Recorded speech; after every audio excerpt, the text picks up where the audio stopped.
Kuna ole inatolewa hapa katika Amosi. Kuna ole inasemwa hapa Amosi sura ya 8 mstari wa 4. Lisikieni hili ninyi mnaopenda kuwameza wahitaji na kuwakomesha maskini wa nchi, mkisema, mwezi mpya utaondoka lini, tupate kuuza nafaka, na sabato nayo tupate kuandika ngano, mkiipunguza efa na kuiongeza shekeli, mkiwadanganya watu kwa mizani ya udanganyifu, tupate kuwanunua maskini kwa fedha na wahitaji kwa jozi za viatu, kuziuza takataka za ngano. Bwana ameapa kwa fahari ya Yakobo, hakika sitazisahau kamwe kazi zao hata mmoja wapo. Kwa ajili ya hayo, je, haitatetemeka nchi na kuomboleza, kila mtu akae ndani yake? Naam, itainuka yote pia kama huo mto, nayo itataabika na kupwa kama mto wa Misri.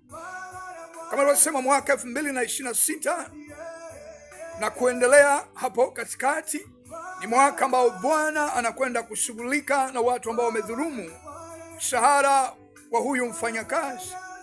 Wale waajiri ambao wamedhulumu, wamewatumia watu alafu wamewalipa kiasi ambacho hakitoshelezi. Wameweka masharti magumu katika kazi zao. Kosa kidogo unakatwa, kosa kidogo unazuiwa, kosa kidogo mshahara wako unakatwa.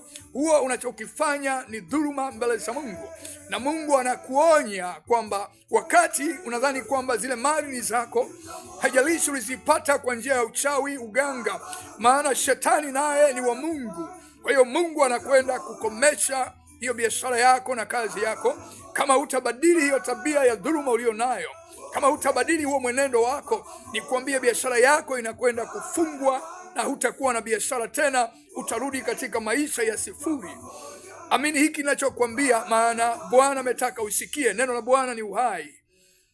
Geuka, tubu, tengeneza, walipe watu sawasawa na kazi zao. Mimi ni mjumbe tu, ninatangaza kwamba mfalme wetu na Bwana wetu Yesu Kristo, yeye ambaye ataitawala dunia tena kwa haki, anakuja si muda mrefu. Lakini Roho Mtakatifu anafanya usajili sasa kupitia damu ya mwanawe Yesu Kristo, damu ya mwana wa Mungu Yesu Kristo. Na Yesu peke yake ndiye njia, kweli na uzima. Mwamini Yesu sasa uweze kuokolewa na kuwa mkazi wa Yerusalemu, na hao ndio watakaotawala na kuiongoza dunia kwa haki. Mungu akubariki sana. Amen.